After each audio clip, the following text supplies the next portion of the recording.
মই যেতিয়া বি বৰুৱা কলেজৰ সাধাৰণ সম্পাদক আছিলো তেতিয়া মই জুবিন গাৰ্গক আৱিষ্কাৰ কৰিছিলো। বি বৰুৱা মহাবিদ্যালয়ৰ সাধাৰণ সম্পাদক হিচাপে প্ৰথমবাৰৰ কাৰণে আৱিষ্কাৰ কৰিছিলো।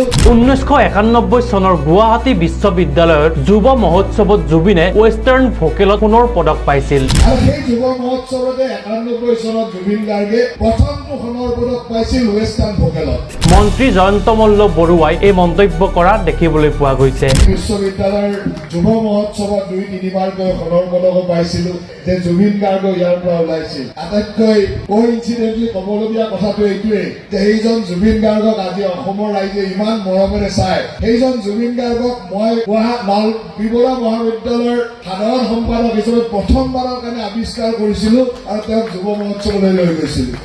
আৰু সেই যুৱ মহোৎসৱতে 91 চনত জুবিন গাৰ্গে প্ৰথমটো সোণৰ পদক পাইছিল ৱেষ্টাৰ্ণ ভোকেলত। আৰু সেই জুবিন গাৰ্গক তেতিয়া কোনোৱে চিনি নাপায়। এজন কলেজীয়া ছাত্ৰ, মই কলেজখনৰ জেনেৰেল ছেক্ৰেটাৰী, কলেজত দেখি থাকো গান গাই চুলি তুলি দীঘল, মই ভাবিছো ভাল গান গাব ৱেষ্টাৰ্ণ ভোকেলৰ। তেতিয়া তাক ভোকেল গাবলৈ ৱেষ্টাৰ্ণ ভোকেল গাবলৈ লৈ গৈছিল। আৰু সেই ৱেষ্টাৰ্ণ ভোকেলতে প্ৰথমবাৰৰ কাৰণে জুবিন গাৰ্গে সোণৰ পদক পাইছিল।